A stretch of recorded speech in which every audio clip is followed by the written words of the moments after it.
If you work in quality control at a candy factory, you know strict safety regulations come with the job. It's why you partner with Grainger.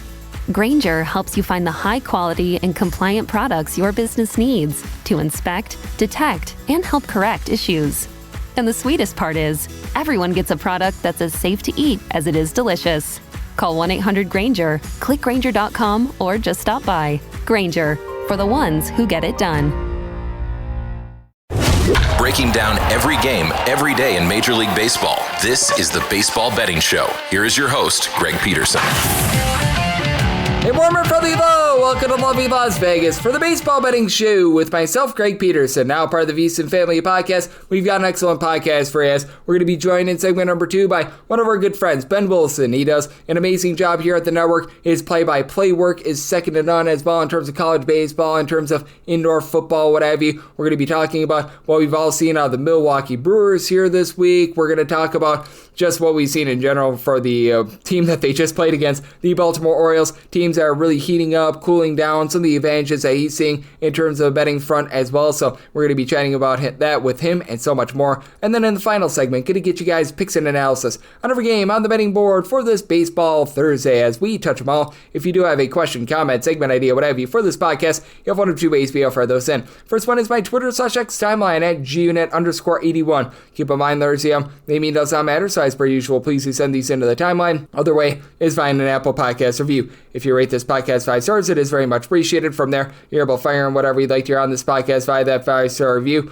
Well, I did not get in any Twitter/X questions. Everything that is powered by EdgeBoost over at EdgeBoost.bet. Type in that promo code of Greg, GREG. That'll get you a $1 for $1 match on your first deposit up to $25, and that is going to get things squared away with regards to you being able to place all of your bets when you need to. And how about if we get things squared away in terms of what we all saw in baseball on Wednesday? Try to find some trends and try to get to know these teams a little bit better. Games from yesterday is Greg buzzing about. Here is the rowdy recap. Some big-time oddities in baseball on Wednesday as Hunter Brown had been one of your best pitchers in all of baseball, and he gets lit ablaze by the Tampa Bay Rays, 8-4. The Rays are able to get the job done in this one. For Houston, you did have a trio of homers as Isak Paredes, home runs number 9 and 10 of the campaign. He goes deep off of Taj Jonkal, Milton Bradley, and then Edwin Uceta. Uceta also gives one up to Mauricio Dubon. His first of the season for Uceta gives up a pair of home runs in his inning of work. Garrett Clevenger, Pete Fairbanks, they both give you a scoreless inning, and Taj Jonkal and Milton Bradley gave up that other bomb. Just 2 runs allowed over the course of 6 innings, so. And then for the Rays, home run derby in this one. You had Yenier Diaz get his 7th home run season, Brandon Lau his 8th home run season, Josh Lowe his 2nd home run season, then you had Curtis Mead get home run number 1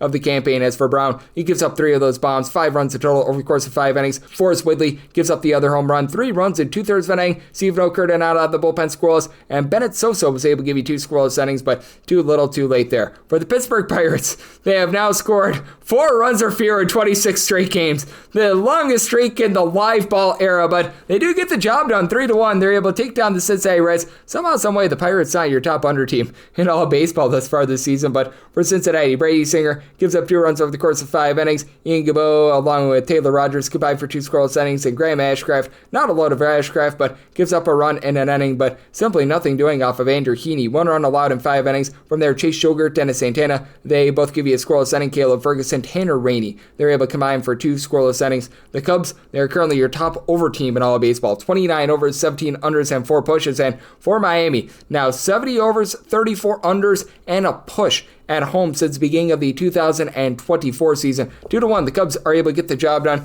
You had Cade Horton, here's a who, give up just 1 run in 5 1/3 innings. Brad Keller, 5 outs out of the bullpen scoreless. Caleb Theobar, Daniel Palencia, both on his scoreless inning, and Kyle Tucker, 12th home run season. That comes off of Max Meyer. For Meyer, he gives up that solo run in 6 innings of work. Anthony Bender, from there, he gives up an unearned run over the course of his inning of work. Kyle Sowers, his first error of the season, came at a bad time as Tyler Phillips, along with Ronnie Enriquez, they both turn a scoreless inning. For the suspended game that was transpiring on Wednesday, you saw the Twins, after it had been rained out and it was pushed back about 48 or so hours, they got the job done in that first game by a count of 6-5. As for Cleveland, Logan Allen had thrown 3 innings with giving up 2 runs, but then from there, Jacob Junis, 1 2/3 innings, he gives up 2 runs. Joey Cantillo, 7 outs out of the bullpen scoreless, but Kobe Allard gives up a run in an inning, and Cade Smith in the 9th inning gives up a Cody Clemens RBI double that ends it as the Guardians were down down by 3 runs going into the 9th inning, and they were able to come back. Yohan Duran, who's been a really good closer all season long,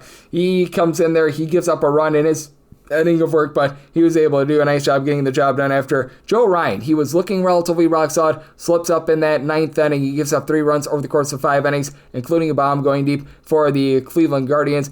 Carlos Santana be able to get home run number 5 of the campaign. And then in the actual full game that we saw on Wednesday, it was the Minnesota Twins losing to the Cleveland Guardians by a count of 5-1. Just nothing doing at the plate for Minnesota. As for Gavin Williams, gives up 106 innings. Tim Herron, Hunter Gaddis, Manuel Clase all in a scoreless inning. And then Santana, once again, he goes deep off of Cole Sands. 6th home run season for Sands. He pounds Sands, giving up that solo home run in his inning of work. Cody Funderburk gives up 2 runs over the course of his inning. Griffin Jacks, scoreless inning. Louis Varland, 2/3 of an inning scoreless, but Chris Paddock gives up 2 runs in 5 1/3 innings. And again, for the Twins, just 3 total hits in this one for the Detroit Tigers. They keep on giving out the hits. How about 33-17, 5-1? They take down the St. Louis Cardinals. A little bit of a bullpen madness game. Brent Herter, he has served as the opener / starter, 3 scoreless innings. From there, you will get a pair of scoreless innings. Chase Lee, Sean Gunther does give up a run in 2/3 of an inning, but Bobriski, 2 scoreless innings. Brendan Hennefy, Tyler Holden, they both give you a pair of outside the bullpen scoreless. And for the St. Louis Cardinals, Andre 3000 Palante gives up 3 runs in 5 2/3 innings. Chris Roycroft, 3rd of an inning, he gives up 2 runs, and then Phil Matone, he was able to end a scoreless inning. John King, 5 outs out of the bullpen scoreless, and Jojo Romero, he's able to give you an out of the bullpen scoreless as well. For the Kansas City Royals, they've been one of your top under teams in all of baseball. 17 overs, 33 unders, and a push, but they are able to push things over against the San Francisco Giants. 8-4 the final. Daniel Lynch is pretty much the opener in this game. 1 2/3 innings scoreless. Jonathan Bolin gives up a solo home run in his 1 1/3 innings of work, as you had Matt Chapman take him deep, 9th home run of the season. Then Steven Cruz gives up a home run to Patrick Bailey, first home run of the season, and Lucas Ursich gives up a home run of his own to Eloy Ramos, 9th home run of the campaign. Ursich does give up 2 runs in an inning, but by then the game had been salted away. Steven Cruz gives up that solo home run in his 2 innings of work, by Taylor Clark, 2 scoreless innings. On El Zerpa, he was able to land a scoreless inning as well. And Salvador Perez, been a rough season for him, but he launches one off of Logan Webb, his 3rd home run of the campaign. And for Webb, 6 runs, 3 of which were earned in 4 innings. That's just not what you expect from him at home. Spencer Bivens gives up 2 runs over the course of 3 innings. Jordan Hicks, Eric Miller, they're both able to turn a scoreless inning. And for the Seattle Mariners, they turn a 1-run win against the Chicago White Sox. 6-5 the final. As for the White Sox, things were looking pretty good for them, and then they unravel in the bullpen, as you did have Shane Smith give up 3 runs over the course of 5 innings, including a home run. Going deep for the Seattle Mariners, it was home run number 9 of the campaign for Julio Rodriguez. From there, Cal Raleigh, big dumper, 16th home run of the season. Then, Leody Taveras picked up from the Texas Rangers. He goes deep off of Mike Vasil for his 2nd home run of the season for Vasil. He's been one of the few bright spots for this White Sox team. He gives up 2 runs over the course of his inning of work. Brandon Eisert, he gave up a solo home run in 2/3 of an inning. You had Miguel Castro, Jordan Leisure, both give you a pair of outs out of the bullpen scoreless, and Steve Wilson scoreless inning. And for the White Sox, about a trio of homers for this team as well, as you had Lennon Sosa get home run number 4 of the campaign. Joshua Palacios, home run number 3 of the season. Then his 3rd home run season, Timothy Elko for Seattle. Not necessarily what they were looking for. Logan Evans, he gives up all 3 of those bombs, 4 runs in 6 innings. But from there, Carlos Vargas, Andres Munoz turn a scoreless inning, and Casey Lugumina does give up an unearned run out of the bullpen in his inning work, but enough to be able to get the job done. For the Baltimore Orioles, they get their first win since canning their manager and Brandon Hyde. 8-4. They're able to take down the Milwaukee Brewers. Tamayuki Sugano gives up a home run, 2 runs in total over the course of 6 innings of work, as Reese Hoskins got him for his 7th home run season. And Adley Rushman, who's been absolutely miserable, he was in the 11th inning, able to bust this game open. 5th home run season off of Tyler Alexander, who in that 11th inning, 4 runs, 3 of which were earned, as Chad Patrick, not a lot of length, but he was solid. 1 run allowed in 4 2/3 innings. Rob Zanowski, along with Grant Anderson, both give you a pair of outs out of the bullpen scoreless. Nick Mears, who's been quite reliable, 2 runs allowed in 1 2/3 innings, but Yoel Payams and out of the bullpen scoreless. You had Trevor McGill give up a run in his inning of work that was in the 10th inning, so an unearned run. And Easton McGee, he was able to give you a scoreless inning as well. And for Baltimore, a bullpen that has been relatively rough, they did a nice job rising up here. Brian Baker gives up an unearned run in the 10th inning. Sergio Dominguez, Gregory Soto, Andrew Kittredge all in a scoreless inning, and Felix Bautista did give up a run in the 9th inning, but they were able to atone for that. The New York Yankees were able to walk it off against the Walker Texas Rangers. this by a count of 4-3 as Jacob deGrom had himself a relatively good start for the Rangers. Goes out there, he's able to hurl 7 innings, gives up 2 runs, did give up a home run along the way. Going deep for the New York Yankees, Cody Bellinger, 8th home run of the campaign, and then Yasan Dominguez off of Luke Jackson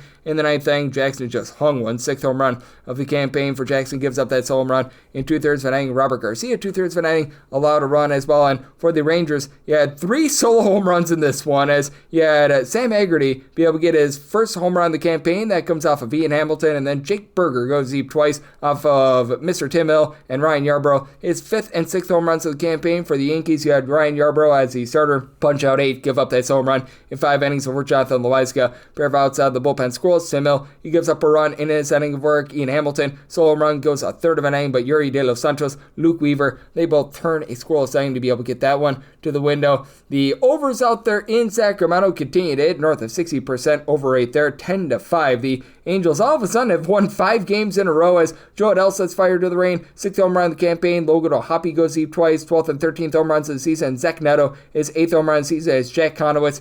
Not a great start from him. 5 walks, 4 runs, 3 of which were earned allowed over the course of 4 innings, including a pair of bombs, as he gives one up to Lawrence Butler, his 7th home run of the campaign. And then how about what you were able to get out of Nick Kurtz? 2 home runs, his 3rd and 4th of the campaign, as his other home run, that comes off of Sean Anderson. For Anderson, he gives up that home run in 1 1/3 innings, but Brock and Roll Burke, pair of outside the bullpen squirrels, Hector Neris, Ryan Zephyrian, Connor Brogdon, they all lend a scoreless inning. And for the Athletics, JP Sears gives up 4 home runs, 6 runs in total in 5 innings. From there, Michael Otan's pair of runs given up without getting it out of the bullpen. You had a 1 1/3 inning performance out of Max Crook, in which he gives up 2 runs. You had Anthony Maldonado give you a pair of outs out of the bullpen scoreless, and Tyler Ferguson 2 scoreless innings. The Dodgers covered their first run line in, I believe now, 6 games, 3-1. They're able to take down the Arizona Diamondbacks as Corbin Burns allows 3 runs over the course of 7 innings, including a home run to Teoscar Hernandez, 10th home run season, and Dustin May. It was May Day for him, giving up a home run in 6 innings of work to Ketel Marte of the Marte Parte, 7th home run season. From there, Jack Dreyer, along with Lou Trevino, combined for 2 scoreless innings. Tanner Scott, he's able to lend a scoreless inning, and for Arizona, you did have Jalen Beeks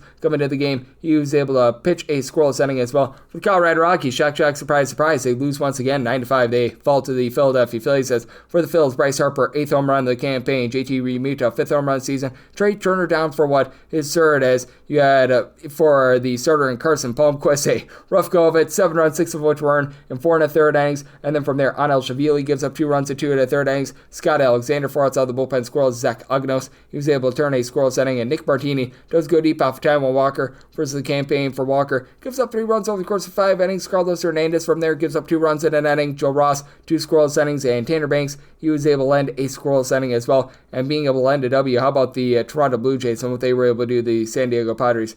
14-0, as for the Pods, there's absolutely nothing doing at the plate, and they were not great out there in the bullpen. Alec Jacob gives up 7 runs, 6 of which were earned in 2/3 of an inning. As for the Blue Jays, he had a few bombs in this one, as Nate Lukes gets a home run off of Randy Vasquez, 5th home run season, and then Dalton Varsho, he's able to get his 7th. That was a grand slam off of Alec Jacob for Vasquez. Gives up 2 runs in 4 2/3 innings. Jeremiah Estrada, 4 outside the bullpen scoreless. Adrian Monahoton, 4 unearned runs given up in 1/3 of an inning, and then you had Tyler Wade, position player, give up a run in an inning. Meanwhile, for Toronto, how about Kevin Gausman, 7 scoreless innings before Jose Urena does not Urena over the game. He's able to lend a pair of scoreless innings, and for the Boston Red Sox, not a lot doing for them at the plate. New York Mets get the job done by a count of 5-1 as Francisco Lindor goes deep off of Sean Newcomb. His 7th home run of the campaign for Garrett Crochet. 1 run allowed in 5 1/3 innings. He was fine, but Liam Hendricks shaky in this one. 3 runs allowed in 2/3 of an inning. Brendan Bernardino is scoreless inning, and then Sean Newcomb, he gives up that home run in his 2 innings of work. And for the New York Mets, being able to get the job done was Tyler McGill. 10 punch-outs, 4 2/3 innings, allows 1 run. Oscar Brisbane, he's able to go for 2 1/3 innings scoreless. Reed Garrett along with Edwin Diaz, both lend a scoreless inning as well. And if you're looking trend-wise at what we're getting in Major League Baseball, this was done with a few games still wrapping up in the day on Wednesday. But that said, overall for the season, favorites are hitting at right around 58.8%, 428 and 300 on the money line. Meanwhile, the under continues to be underwhelming, north of 53%, 372 unders, 328 overs. If you're looking at the last 7 days in Major League Baseball, very much an underrun. 58 unders at 32 overs, again with a few games pending for Wednesday, but man, just absolutely insane. And favorites winning just 49 and 45 on the money line. So that's where we're seeing trend-wise in baseball, and that's what we all got on Wednesday. Coming up next, how about if we do do talk with one of our good friends, Ben Wilson, over at VSIN about the Brewers, about the Orioles, and so much more right here on the Baseball Betting Show with myself, Greg Peterson, now a part of the VSIN Family Podcast. If your job at a healthcare facility includes disinfecting against viruses, you know prevention is the best medicine, and maintaining healthy spaces starts with a healthy cleaning routine. Grainger's world-class supply chain helps ensure you have the quality products you need when you need them, from disinfectants and cleaning supplies to personal protective equipment, so you can help deliver a clean bill of health. Call 1-800-GRAINGER, click Grainger.com, or just stop by. Grainger, for the ones who get it done. Breaking down every game, every day in Major League Baseball. This is the Baseball Betting Show. Here is your host, Greg Peterson. And we're back here in lovely Las Vegas for the Baseball Betting Show with myself, Greg Peterson, now part of the VSIN Family Podcast. Always great to be joined by this man as we've got Ben Wilson aboard. He does such amazing work here at VSIN, covering a little bit of everything. He does a lot of our live betting shows on the weekend, and this time of year, he becomes a super utility man with the way that he fills out on so many different shows as well, so that's going to be a lot of fun. And hey, I'll be becoming a super utility man as well in the next few weeks, so we are both in the same vein with that, and much like myself, he is a man from the great state of Wisconsin. He does tremendous work with his play-by-play work, whether that be indoor football, college baseball, college basketball, you name it, he does it, and you're able to follow my Twitter/X at Ben, his first name, an _ Wilson, and then an _ and the number 1 altogether. And Ben, great to get you aboard. Thank you. Hey, Greg, always the best intro man in the business, and we can't complain about the busy time of year. So it's great to have so much going on, and pumped to talk some baseball with you as always. Oh, absolutely. And we are doing this as the Brewers are wrapping up that series against the Baltimore Orioles, a pair of teams that are very much struggling. But how have you looked at the Milwaukee Brewers thus far this season? Because I think the biggest word that I can use to explain them is inconsistent. That would have been the exact word I would have used too. And I think part of that inconsistency just comes from a place of all the intangible things that when you think of the Brewers and what they're so good at utilizing. And I mean, look, they're still leading the league in stolen bases. So it's not like that stopped, but the little things like that, stealing the extra base, being opportunistic when they've got that chance, being really solid in the field.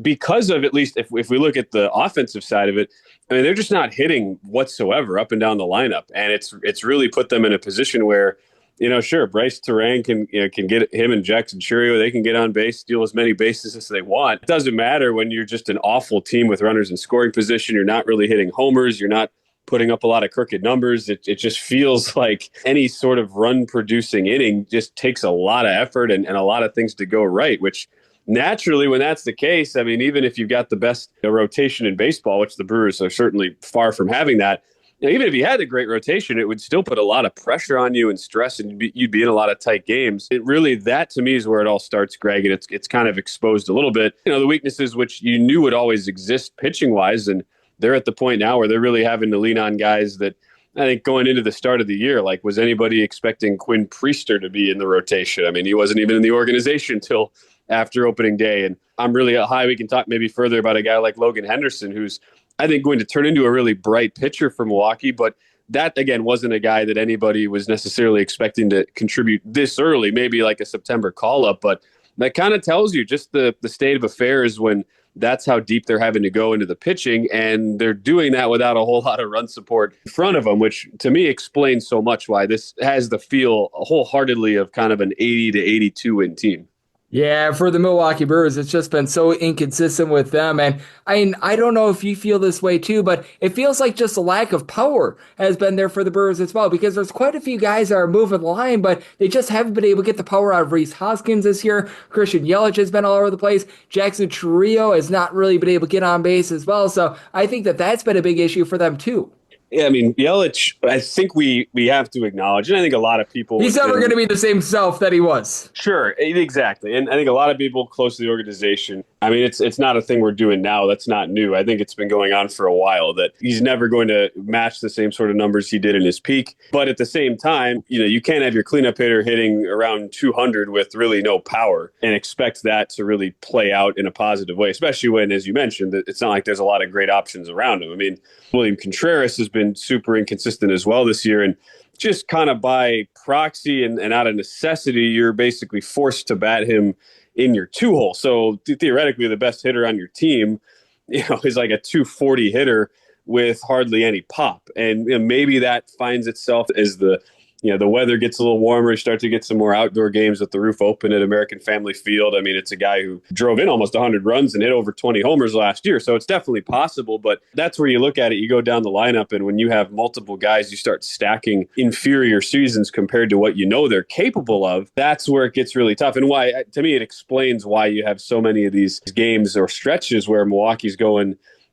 9, 13, 15 innings where maybe one or two of those innings are actual real threats, and a whole lot of those in between are just very quiet, fast, easy, sort of workman-like performances for the opposing pitchers that they're facing. Yep, no question about it. And I think that it's going to be so interesting to see what we get on that front moving forward. As Ben Wilson did us great work here at VSiN, joining me on the Baseball Betting Show. And we're doing this as we don't know necessarily how the series panned out with the Baltimore Orioles. But I mean, if you think that the Brewers have issues, well, look on the other side of the Baltimore Orioles. So they can Brandon Hyde. And then after they can Brandon Hyde, they get blown out by the Washington Nationals in their next 2 games. And I just want to get your thoughts on this Baltimore team because they're one of the most intriguing teams in baseball. They're one of the biggest dumpster fires in all of baseball, and fading them has been oh so profitable this year.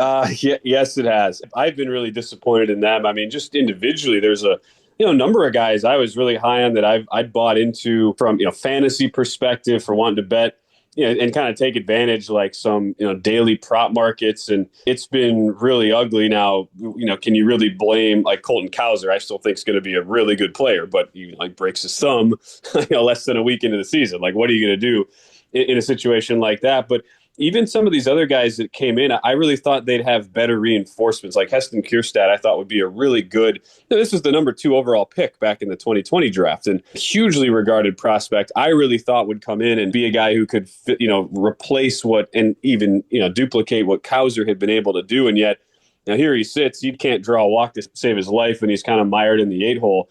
Really no threat whatsoever to move things down the line. And I mean, that's, again, it's not like I'm saying that's the reason why. There's a lot more issues at play than just that. But that's where I look at it and go, maybe once this team gets a little out of sight, out of mind, some guys start to turn it around individually that you can maybe isolate. I'm super high on Kobe Mayo, who's this young third baseman of theirs, who's I think their second highest prospect in the organization, first or second. And they brought him up for a couple of weeks. He didn't do anything. He went like 1 for 12, and they set him back down to AAA. Guys like that, I do think can represent some value just in the individual player prop markets later in the year, because you're right, this team's been a dumpster fire. There's going to be an opportunity when it's like August, September, where this team's 25 games out of the race for as much as there were expectations preseason. And maybe you can kind of get some cheap prices on some of these guys in game, in single games as far as hit, total, base, props, stuff like that. And sometimes, that's okay. You can appreciate that opportunity that might not have otherwise presented itself. Yep, absolutely. And I think that that's going to be a lot of fun to take a look at. And I don't know how you've been betting baseball this year, but I just take a look at the landscape of the sport. And certainly there are teams that you want to back and fade, but I just feel like the fades have been better than the teams that you want to back this year, with the teams like the Colorado Rockies, Baltimore Orioles, and betting against them continue to be the gift that keeps on giving. Yeah, no doubt. I think for me, I've really tried to isolate it. It seems like there's it's an even narrower subset of pitchers that you can really trust every 5th day, and trying to isolate some of those guys, especially if it is a given matchup that that works in your favor. And so at least for me, that's kind of been a strategy I've looked at almost every 5 days. I feel like I've been trying to bet Max Fried and the Yankees in some sort of way on that end. Logan Webb and the Giants, like, these are guys that also aren't necessarily like super flashy. It's not like they're the Paul Skeens of the world that everybody gets super excited about, but there's just so much consistency with that. And they're giving you quality in a sport where, the one thing that you come to expect is inconsistency, like we talked about with the Brewers, and just, the unexpected nature of betting baseball. So, just kind of, and I pulled up too, like the leaders in just, expected fielding, independent pitching. I always look at that as, a really good indicator of what a true sort of pitcher's arsenal is. And, like Webb, Fried, those are 2 of the top 20 guys right now. Tarek Skubal has continued to deal as well. So you're getting to a point now that we're into May that you generally do have to pay a tax on guys like that. However, as much as you're paying taxes on fading the Rockies and the Orioles, Greg, like, that doesn't mean it's a bad bet necessarily if you're timing it right and you're finding the good opportunities to play it. So that's kind of my corollary there to your thought on, I guess a corollary in a positive way of looking to back some guys in addition to the fades that you mentioned.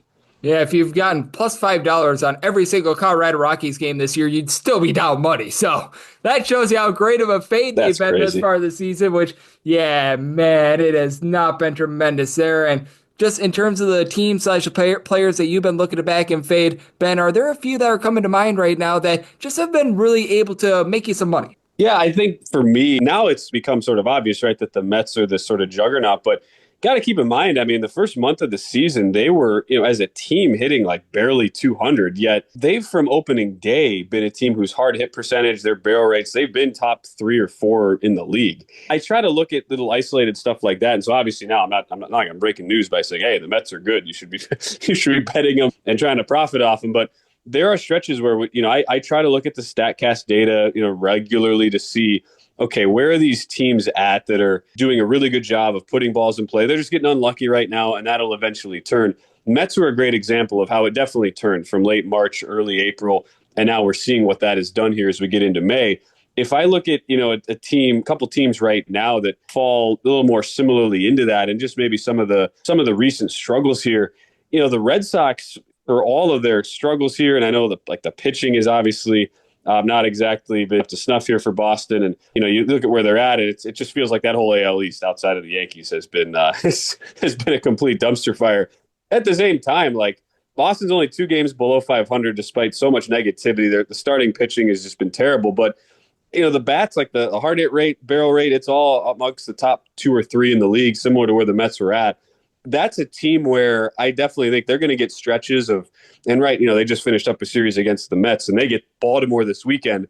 There are going to be stretches where you can take advantage of some of these Red Sox team totals, look to play those to the over. If it's against kind of a mediocre to sub 500 team, I expect the Red Sox to be one of those teams that takes care of business. But maybe against a really, really good juggernaut like a Mets, they get a little bit more exposed. So that's a team that, again, kind of getting into the out of sight, out of mind range. People don't look at Boston and say, oh, yeah, they're a legit playoff contender. But I do think that they're that classic 85-win team that isolated against certain opponents, you can get some value on that they probably should be laying a little bit bigger of a price, but they most likely won't be considering the struggles they've had. Yep, it has been a little bit of a struggle for them, and I think that there's a ton of value on that front, but not as much value as getting you on this podcast, Ben, because you do such an excellent job here at VSIN. You do such an excellent job on the baseball front and so much more, and I know that you've got a lot of college baseball on your plate as well. So let the good people at home know it's on tap for you and how people can follow along on social media and other platforms. Yep. Yes, sir. I'm at Ben_Wilson_1. We got a college baseball postseason here this weekend. And Clemson 40-1. I would just mark that down. That's a team I've called some games of this year. That's a team that likely going to host a regional. Pretty good chance to make a deep run. So there's some really good value to be had in the college baseball front. I'll throw that out at you, Greg, as we wrap up. Absolutely. The Clemson Tigers, they are a force out there in college baseball, the ACC and the SEC. You always want to be noting those teams, and you always want to be noting the great work of Ben. So big thanks to Ben for joining me right here on the Baseball Betting Show, now part of the VSIN Family Podcast. And coming up next, it is that time of the podcast to give you picks and analysis on every game on the betting board for this Baseball Thursday as we touch them all. If your job at a healthcare facility includes disinfecting against viruses, you know prevention is the best medicine. And maintaining healthy spaces starts with a healthy cleaning routine. Grainger's world-class supply chain helps ensure you have the quality products you need when you need them. From disinfectants and cleaning supplies to personal protective equipment, so you can help deliver a clean bill of health. Call 1-800-GRAINGER, click Grainger.com, or just stop by. Grainger, for the ones who get it done. Breaking down every game, every day in Major League Baseball. This is the Baseball Betting Show. Here is your host, Greg Peterson. And we're back here in lovely Las Vegas for the Baseball Betting Show with myself, Greg Peterson, now part of the VSIN Family Podcast. It is always great to get on Ben Wilson. He does such amazing work here at VSIN. Along with that, he does an incredible job of taking a look at just everything in baseball. I know that he's doing an amazing job with regards to his play-by-play work on the college front. College basketball is also a place where he does an amazing job. You've got his football work, indoor football, and so much more. And every single time he joins me, lends such great insight. So a big thanks to Ben for joining me in the last segment. Now it is that time of the podcast. I give you picks and analysis on every game on the betting betting board for this Baseball Thursday as we touch them all. If a game is listed on the betting board, Greg has a side and a total on it, so it is time to touch them all. Do note that as per usual, any changes that are made to these plays will be listed up on my Twitter/X feed at @GUnit_81, and we're going to be going in the Las Vegas rotation order. This is where we go with the National League games first, then the American League games, and the Interleague games, and there's one that'll be at the bottom, so that'll keep things nice, clean, and easy. And how about if we do get things started with 901, 902 on the card? The Philadelphia Phillies are on the road against the Colorado Rockies as Esteban Marquez is on the bump for the Rockies, and Rangers Suarez is on the bump for the Phillies. And Phillies are between minus 275 to minus 305 favorites. They're between plus 240 to plus 252 is that number on Colorado. 11.5 is the total. The under is minus 125, and the over is plus 105. And if you're looking at the run line, there's a lot of places that are now supplying minus 2.5 run lines as of right now. I'm right now seeing a minus 1.5 run line at a minus 182, and I would be willing to go with that run line at a minus 182. I'm willing to go up to a minus 195. This is a Colorado Rockies team that's just straight up bad. Then I do like the under because they have just not been able to put bat to ball this season. You're getting about 4.3 runs per game out of them. You've had Hunter Goodman be able to supply north of a 275 average. He's been able to give the team 7 home runs this far this season, but man, this really just is not good to say the least. And even the 4.3 runs per game at home, that's Coors Field, and they're below average in terms of run scoring at home this season. So you got a lot of guys that are just not providing anything at the bottom of the lineup. Sean Borchard, along with Jacob Stallings, Edel Ameter, guys like this are aimed below the middle side of 200, have just not been acceptable. Brenton Doyle is giving you 265 on base. You're really not getting a lot of power numbers whatsoever. And then on the flip side for the Philadelphia Phillies, Kyle Schwarber has just continued to hit home run after home run. It's been absolutely insane what we've been seeing out of him as he's been able to supply this team with 16 plus home runs this far this season. He's been able to give you darn near 400 on base. Now, outside of Bryce Harper, who's been able to give you 7 home runs this far this season, nobody else has really been able to give you north of 5, but there are plenty of guys that are finding a way on base. Trey Turner has been able to hit above 8,300. You've had Bryson Stott, Alec Bohm, the guys like this being able to hit about a 265 or so. Throw in there Yohan Rojas, who's been able to give you about a 320 on base. And for the Philadelphia Phillies bullpen, it's a little bit suspect right now because you do have a guy that's been able to really hold down the fort, and Jose Alvarado is now out of the fold because he got suspended for a weight loss drug. That's good, clean family fun. So you've got it right now. Matt Strahm, who's been able to give you a sub 3.5 ERA, but a lot of guys who have been very suspect. Joe Ross, Jose Ruiz, guys like this, they're supplying north of a 4.5 ERA. But for the Colorado Rockies, again, it's been relatively rough. Jimmy Herget has been good in the bullpen, but they've had to use him quite a bit recently. You've had a little bit of production out of someone like a Jake Bird. He's been able to give you a sub 3.5 ERA, but other than that, Ryan Rollison, Seth Alverson, guys like this with north of 5 ERA, it's really not good. And for Germán Marquez, my goodness, this has been a disastrous season for him, to say the least. An 8.78 ERA. There should be some positivity. He's giving up less than a home run and 3.5 walks per 9 innings. That fielding independence is more around about a 4.8, so I actually do think that he's going to hold down the Phillies a little bit here. So I did make my total in this one a 10.3 here at the 11.5. I'm going to be willing to take a shot on the under, and I'm going to be willing to lay the Philadelphia Phillies most likely on a minus 2.5 run line. 903, 904 on the betting board. The Milwaukee Brewers are on the road against the Pittsburgh Pirates.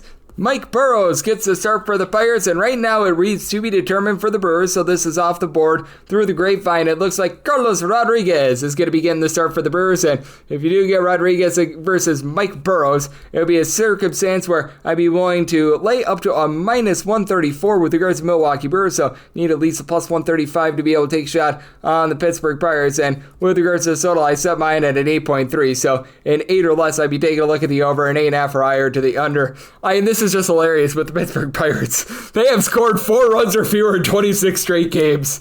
That is a streak that is the longest in the live ball era. My goodness. These guys are generating no offense whatsoever. You've got Oneil Cruz who's been able to give you 8 home runs this far this season, but he's having a little bit of a tough time moving the line. You've got nothing whatsoever out of Brian Reynolds in terms of an average perspective. He has been able to give you 6 plus home runs this season, but got Alex Canario, Henry Davis, Tommy Pham, all hitting a 210 or lower. Spencer Horowitz is coming off the injured list. He's trying to give you something, but other than Isaiah Canero-Falefa, nobody in the starting lineup yesterday hitting above a 247. Just absolutely absolutely deplorable. And then for the Milwaukee Brewers, this has been an up and down lineup as well. So they're really lacking a lot of power. Jackson Chourio, along Christian Yelich, these guys have been able to give you 7 home runs apiece, but for Rhys Hoskins, power numbers are down, albeit he's been able to move the line. He's been able to give you north of 375 on base. You've been able to get a really good production out of Bryce Terang, a 365 on base. You've had Sal Frelick do a nice job, move the line, hitting for about a 275 as well. The guys in the middle of the infield, like a Joey Ortiz, Caleb Durham, Vinny Capra, these guys have not necessarily been too great, but for the Brewers, this has been a bullpen that has been a little bit suspect, and they had to utilize a lot of bullpen pieces yesterday with the game going into the 11th inning, so that's not necessarily great. Yopai himself, as Figueroa, have been big-time disappointments this year, but we've had the likes of a Trevor McGill, Abner Uribe, give you a sub-250 ERA. Nick Mears is another guy that they had to use yesterday, but he's been pretty rock solid, did get used for 23 pitches. And on the flip side for the Pittsburgh Pirates, Colin Olderman, David Benar just have not been themselves this far this season with north of a 4.5 ERA. Joey Wentz was a guy that they were banking on for some production. He hasn't been able to come through too much there, though I will say Dennis Santana has actually been halfway decent in the bullpen this season. For Mr. Santana, he's been able to give you a sub-2 ERA. Chase Shogert has been pretty solid in a long roll as well. So I do think that you're going to get another low-scoring game, even though you've got 2 young guns out there. And for Carlos Rodriguez, he has spent the entirety of the season at the AAA level for the Sounds, and he has been very rock solid for them. How about a $1.99 ERA? He's getting 9.5 strikeouts to 3 walks per 9 innings, keeping the ball in the yard. And Mike Burrows, he's been at the AAA level as well. He's posting up just above a 2.5 ERA. He's been very solid in terms of the way that he's been able to operate with his swings and misses. 11.4 strikeouts to 3.1 walks per 9 innings. He does give up 1.7 home runs per 9 innings, but that's out there at AAA in Indianapolis. I think that his ballpark is a little bit more friendly to hitters, so I do think that he's going to do a nice job here in his MLB debut in terms of a start, because I think that he made a long relief appearance last season. So circumstance where an 8 or less, I'd like the over 8.5 or higher, the under. And for the Brewers, one to lay up to a minus 133 with them, plus 135 or higher. The Pirates 9-5, 9-6 on the betting board. The Atlanta Braves are on the road. They're facing off against the Washington Nationals. Well, at first it was looking like we were going to be getting Chris Sale for the Atlanta Braves, but now because of the rain out yesterday, you're essentially going to be getting the matchup we were supposed to get. Trevor Williams is going to be on the bump for the Washington Nationals, and AJ Smith-Schwaber is on the bump for the Atlanta Braves. And when this was taken off the board, they have yet to repurpose the line, but you were seeing the Washington Nationals in that neighborhood about a plus 130, plus 140 underdog, anywhere between minus 153 to minus 155 on the Braves, 8.5 being the total over and under, and between minus 105 to a minus 115. And if you were looking at that Braves run line, you were able to get that right around about a plus 105 or so. And assuming we get relatively similar numbers here, I set the Atlanta Braves on the money line at a minus 172. I'd be willing to take any sort of plus money run line. I really like what I've seen out of AJ Smith-Schwaber. He has been giving up north of 3.5 walks per 9 innings, but north of 9.5 strikeouts per 9 innings as well. Has been very rock solid for the team, in my opinion. Has been one of the more undervalued pitchers in all baseball. I do think that there's a little bit of positivity coming for Trevor Williams. He's been posting up north of a 5.8 ERA, but the fielding independent, if you take a look at where that is at, it's more of a 3.77. He's only given up 1 home run per 9 innings across 9 starts. He's only given up 5 bombs, and he's been able to do a nice job controlling the walks, about 2.5 walks per 9 innings. Now, if you look at the Washington Nationals, bullpen just continues to be deplorable. North of a 6 ERA.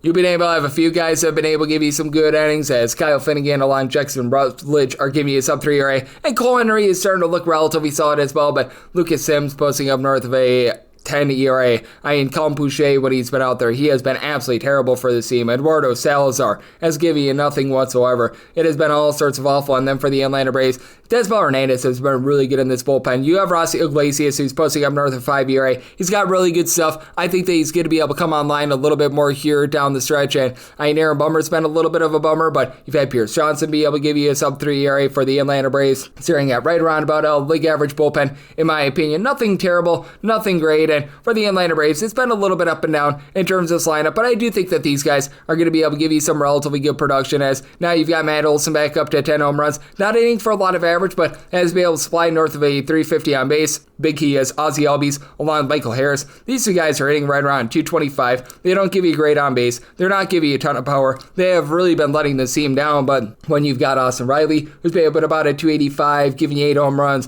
what has been a real surprise for the team, the entire catcher spot. Drake Baldwin along with Sean Murphy a combined 13 home runs, and Baldwin, in his small sample size, about 85 at bats, right around a 4 on base. He's been rock solid. You've got Eli White, who's been with about a 285 as well. Marcell Ozuna is able to give you north of 400 on base. These guys are really rising up for the team. And then for the Washington Nationals, you've had James Wood along with C.J. Abrams be really good in the lineup for Wood. He's been able to supply some good wood. 12 home runs this season. He's been able to give you about a 380 on base. Additionally, with C.J. Abrams, his on base percentage is hovering in that neighborhood of about a 370. He's supplying 8 home runs. Nate Lowe has been able to give you 8 home runs, so that batting average is really starting to slip, and you've got that for a few guys. Zone Cruz, Josh Bell, both hitting below the middle line of 200 to the credit of Ahmed Rosario. He's finding a way to move the line, get on base. He's been able to give you about a 300, but I do think that when it's all said and done, the Atlanta Braves going to do a solid job of being able to get to Trevor Williams, and I think that there's a little bit of regression here for Schwarber, but I really don't trust in that Nationals bullpen, so being able to get anything above a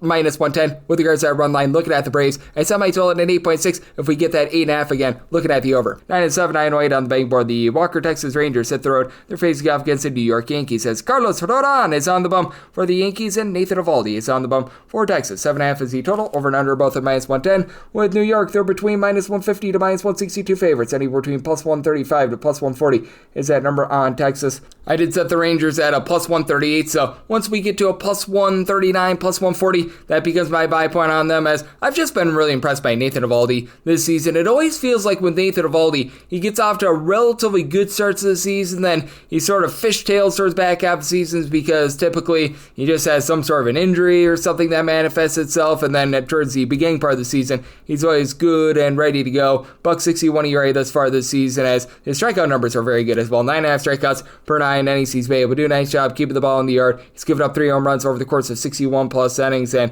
that fielding independence hovering right around about 219. For Carlos Rodon, was giving up some home runs earlier on in the season, and he's been able to hunker down relatively well ever since then at 3.17 ERA. Right now, he's still giving up about 1.2 home runs per 9 innings, but 11 strikeouts per 9 innings, relatively rock solid, with having given up a combined 7 runs in terms of earned runs over the course of his last 5 starts. So he comes in good form for the Yankees. You've got obviously the better lineup here. This is a Texas Rangers bunch that just has not been able to get out of neutral all season long, as you've had Wyatt Langford be able to supply the team with 8 home runs this season. But I mean, other than what you're able to get out of he and Corey Seager when he's out there, and Corey Seager currently on the injury list, by the way, it's just been a lot of inconsistency. Like Josh Smith, Josh Young, both of these guys have been able to hit about a 285, and you've got Jonah Heim, who's been able to hit for about a 260, 6 home runs. Adolis Garcia, though, along with Marcus Semien, Jake Berger, Jock Peterson, all these guys hitting at 225 or lower. I'll give you a sub 300 on base. You're just not getting much there. And then for the Yankees, it's obviously Aaron Judge. How about him being able to supply 490 on base with 16 home runs this season? That's pretty rock solid. And then Trent Grisham, Ben Rice, both entered into yesterday with a combined 22 home runs this season. Cody Bellinger, after a relatively rough start to the season, back above a 250 with regards to his average. He's starting to hit the deep ball. And for Anthony Volpe, he's been about a 235. You got Austin Wells, who's been hitting just right around the middle line of 200. And for the Yankees, this bullpen has a few really nice pieces, as Luke Weaver has been one of the best closers in all of baseball. Fernando Cruz has been able to give you a sub 3 ERA, but Devin Williams continues to be relatively shaky. Ian Hamilton has been giving up the runs. Mark Leiter Jr. overall this season hasn't been bad, but I always have my trepidations with him. And for the Texas Rangers, this is a bullpen that's a little bit hit or miss. Caleb Bouchley, my guy from Mortonville High School, is a relatively decent long guy, but has had a little bit of bad luck thus far this season. Chris Martin landing on the injured list, not so great, especially with Luke Jackson providing north of a 4.5 ERA, but been able to get some relatively good innings out of Robert Garcia, Hobie Milner, these guys supplying a sub 3.5 ERA. So I do think that with the Rangers, they do have a chance to be able to hold in there against the Yankees and get to a guy in Carlos Rodon that's given up a little bit of the deep ball. I did set my total at a 7.8. Yankee Stadium very much is giving up some deep balls, and now it's late May, it's starting to heat up out there a little bit. So here at the 7.5, I like the over, and at a plus 139 or higher, going to be willing to take a shot on the Rangers money line. 909, 910 on the betting board. The LA Angels hit the road, they're facing off against the Athletics. Luis Severino is on the bump for the Athletics, and Tyler Anderson is on the bump for the Angels. Angels do find themselves between plus 130 to plus 136, and between minus 150 to minus 155, that number on Oakland and actually Sacramento. Total on this game is 10. Over and under both of minus 110. That's just going to continue to happen. I mean, the frickin' A's. What do we call them now? Oakland, Sacramento, Las Vegas? I don't know, but what I do know is that I am not betting on the LA Angels in this one. I would have needed at least a plus 160 to be able to take a shot there. Now, if you're looking to lay a run half in terms of that run line of the Athletics, you're going to be finding them at a plus 128, and I was willing to take anything of plus 122 or higher. For Luis Severino, he has had his struggles at home as he's got a sub-2 road ERA this far this season, and he's got an ERA well above 5 at home. That's because he's giving up darn near 1.8 home runs per 9 innings at home this far this season. Meanwhile, on the road, I don't think that he's given up a single home run, but still has been able to do a nice job operating in general. He has given up in his last 2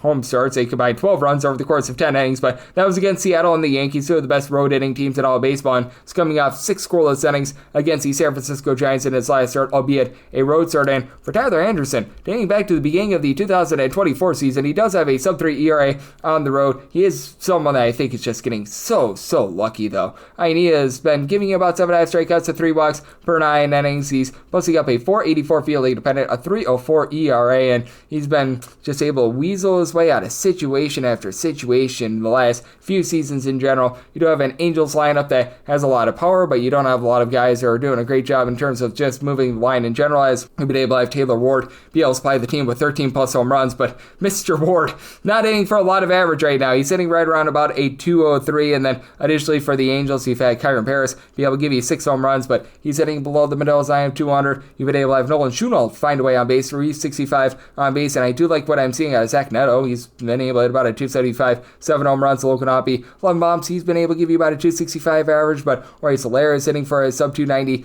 on base. Luis Renifo, about as useful as a poofy flavored lollipop, so not so great there. And then for the Athletics, it has been a case where Brent Rooker along with Tyler Soderstrom have both been able to give you 10 home runs apiece. Soderstrom about 1 home run over the last 4 weeks. It has been a little bit dry for him, but you've been able to have Jacob Wilson just continue to move the line, hitting about a 340, and for Miguel Andujar, him being on the injury list, that hurts to see him a little bit, but Shea Langoliers, Shea has banged for 9 home runs, give you about a 320 on base. You've been able to get some good production as well out of someone like a Luis Urias, who's been able to pick it up, give you 6 home runs in his first 100 or so at bats this season, 340 on base. But these 2 bullpens are just absolutely awful. You've got an Athletics and an Angels bunch that are both in the bottom 6 of the big leagues in terms of bullpen ERA. Now for the Athletics, you've got Michael Otans coming off the injury list. That should be able to help them out a little bit, but still have the likes of a TJ McFarland, Anel Perdomo, Jose Leclerc when he's been out there. He's dealing with injury. Tyler Ferguson. These guys supplying a north of 470 ERA, and even Mason Miller has been pretty shaky for this team. And then for the Los Angeles Angels, man,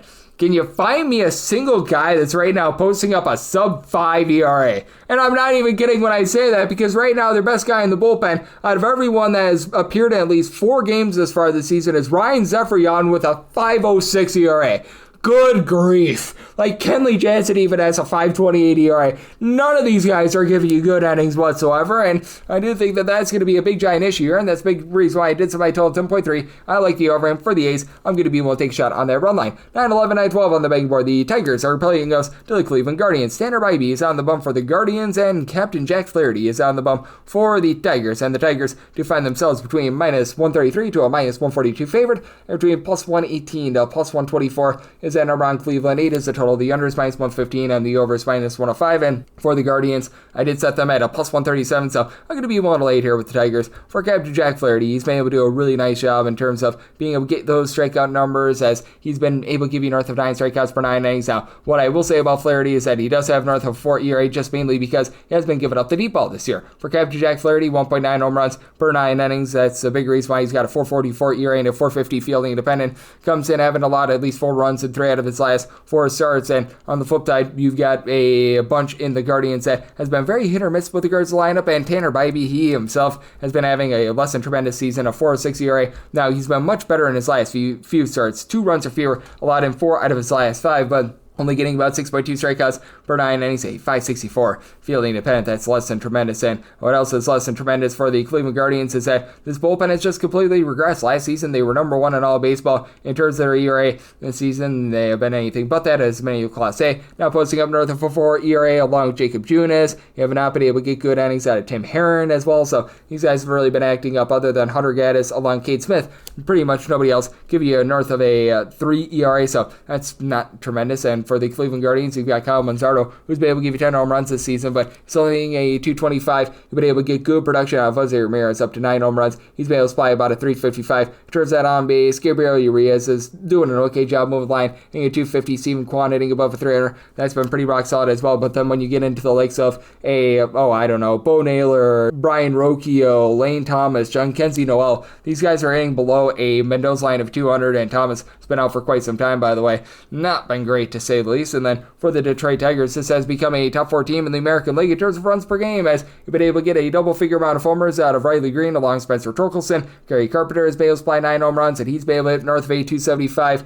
Been able to get some relatively good production in terms of moving the line and getting on base out of Javi Baez along Zach McKinstry. Both of these guys hitting north of a 280 along Gleyber Torres, so they have been very rock solid. Dylan Dingler, he's been able to hit darn near 300 as well. All these guys have some relatively solid power as well. And then for the Detroit Tigers, how about the way that you're able to mix and match in this bullpen? Since the All-Star break in 2024, they are number 1 in the big leagues in terms of bullpen ERA. Brian Herter got the start. He was pretty rock solid yesterday, but then you've got likes of Tommy Kahnle, Brendan Hennefy, Will Vest, these guys who have been able to give you a sub-3 ERA. Tyler the Holden has been acting up a little bit, but all in all, these guys have been able to do a rock solid job, and I do think that the Tigers do find a way to be able to get the job done. I did somebody total at 8.2, so here at the 8, I do like the over, and I do like the money line of the Detroit Tigers. 9-13, 9-14 on the betting board. It is the Baltimore Orioles on the road against the Boston Red Sox, as Lucas Giolito is on the bum for the Red Sox, and Cade Povich is on the bum for the Orioles. Right now, I'm seeing a FanDuel opener of the Red Sox at a -112 and a -104 on the Orioles.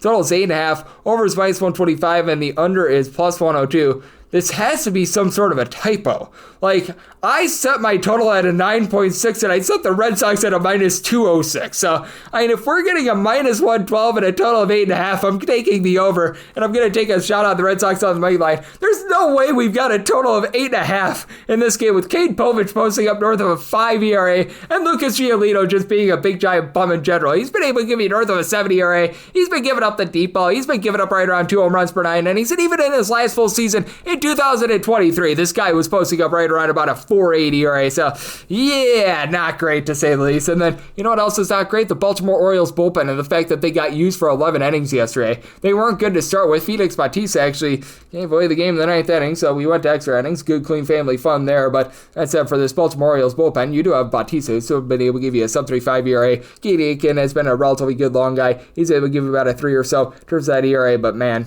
right now you got a lot of guys like Sir Anthony Dominguez, Matt Bowman, Yanier Cano, Cianel Perez. All these guys give you north of a 4.5 ERA, and Charlie Morton just continues to be awful. Now, I will say for the Orioles, bottom 6 team in the big leagues in terms of runs per game away from home. I just don't have a lot of power in this lineup. Cedric Mullins is up to 10 home runs. He's been able to give you about a 3.32 on base, but then you've got Adley Rutschman, who's been hitting only about a 215 this season. The Jordan Westburg injury has been hurting them. Keston Kierstead, a 250 on base, hitting a 203 with not a lot of power. Gunnar Henderson started to pick it up. He's hitting for about a 260, 7 home runs. And Jackson Alday, he's been able to do a nice job moving the line as well. But all in all, this has been a lineup that's been awful. And you've got Dylan Carlson, who's got 1 in and 22 at-bats as far this season. That's not good, to say the least. And for the Boston Red Sox, you have a pair of guys that have been able to supply 11 home runs as far this season. Alex Bregman, along with Weiler Abreu. And Abreu about a 350 on base. Bregman about a 388 on base, and Rafael Devers up to 10 bombs, 400 on base. Have to love what you're seeing there. You've been able to have Jarren Duran hit for about a 265. Carlos Narvaez has been able to 280 as well. For the Red Sox, about a league average bullpen. Nothing great, nothing terrible. Now, Aroldis Chapman, you never know when that guy's going to poop the bed, but he and Brendan Bernardino, a sub-2 ERA thus far this season.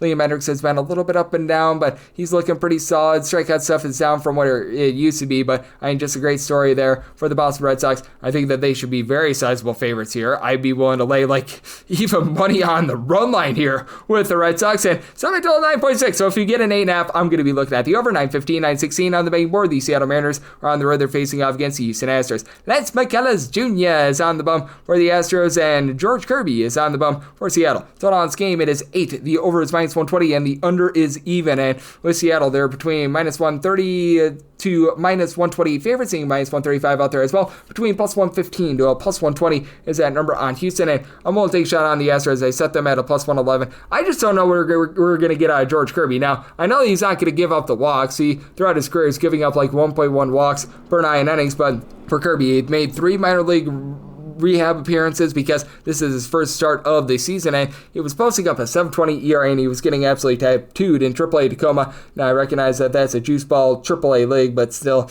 not so tremendous. And for George Kirby, all throughout his career, he has had a little bit of a home and road split as well, because this is a man that when he has been away from home, he has been giving up the deep ball just a little bit more, a 3.89 ERA on the road compared to a 3.06 ERA at home, and on the road he has been giving up about 1.5 home runs per 9 innings at home. That goes down to about 0.6 home runs per 9. Flip side, you've got yourself a guy in Lance McCullers Jr. Well, it's not been good for him, to say the least, ever since he's come off the injured list. North of a 7 ERA. First 2 starts were absolutely brutal. He was much better in his last start. He has been posting up a 6.96 fielding independent because he is giving up nearly 8 walks per 9 innings. But the good news is the Astros have been having a very quick hook on him, so if he does go out of the game, this has been a bullpen that has been very rock solid at holding down the forts with the Bryans, Brian King, Brian Abreu, who both have been able to give you a sub-3 ERA. Josh Hader has been really good in the closer's role. Stephen Okert, Caleb Ort, these guys are giving you a sub-3 ERA as well. And this is a league average team with regards to run production with the Houston Astros. Jake Myers has been hitting above a 300. Isaac Paredes is up to 10 bombs, about a 375 on base. Jose Altuve just looks washed.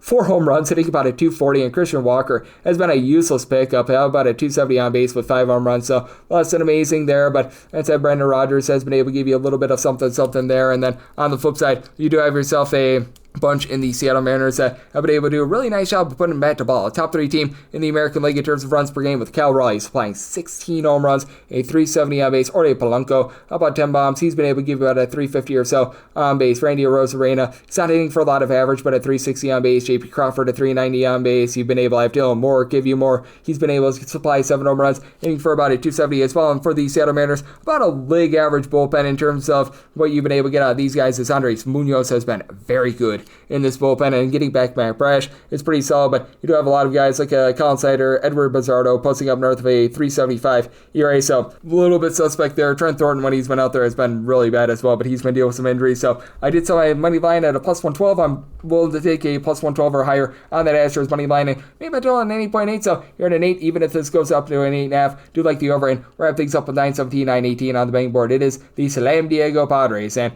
they do hit the road. They're facing off against the Blue Jays, as Bowden Francis is on the bump for the Jays, and Mr. Stephen Golick is on the bump for the Padres. Padres are in a relatively pick'em game. They're between minus 105 to a minus 112. Meanwhile, in between minus 105 to minus 110 is that number on Toronto. 9 is the total. The under is minus 115, and the over is minus 105. And for Bowden Francis and company, I did set them as a underdog of a plus 116. So I'm going to be willing to take Golick and company. I've really liked what I've seen out of Stephen Golick, by the way. He had a complete game. I believe it was against the Colorado Rockies. So yeah, there's that aspect of things. But you know what? He's been very rock solid since he came up from the AAA level. Was a little bit of a long reliever last year for the team, and he's holding down the fort. Doesn't necessarily get a ton of strikeouts, only about 7 strikeouts per 9 innings, but he's done a nice job holding it down. He's been giving up a few home runs as well, but you know what? I do think that he's got himself some relatively good upside. He only gives up about 2.5 walks per 9 innings, and for Bowden Francis, he has been getting absolutely torched as far as the season.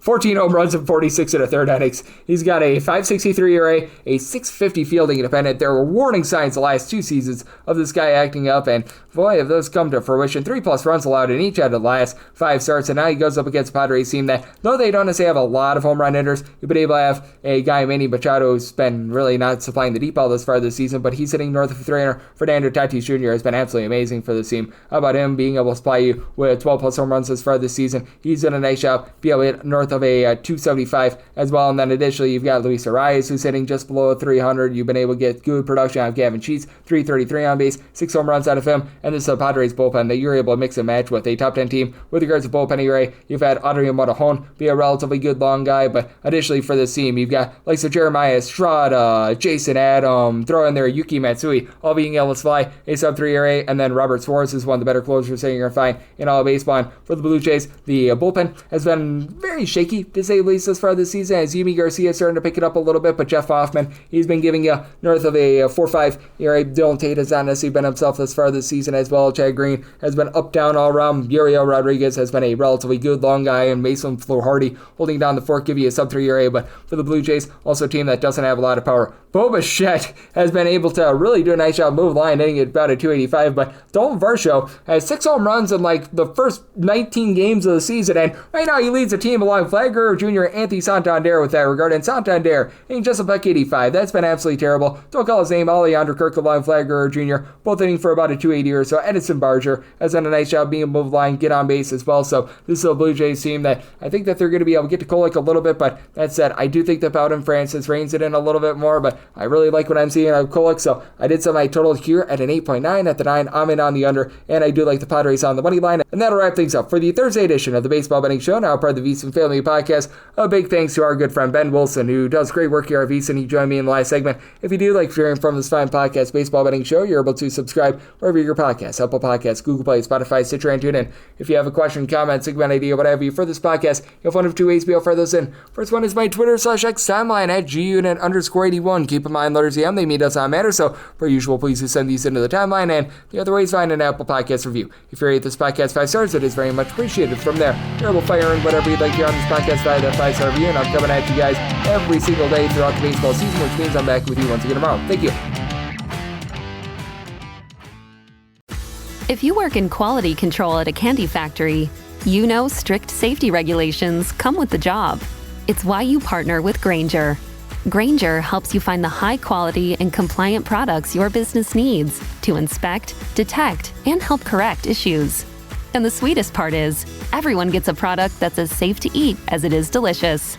Call 1-800-GRAINGER, click Grainger.com, or just stop by. Grainger, for the ones who get it done.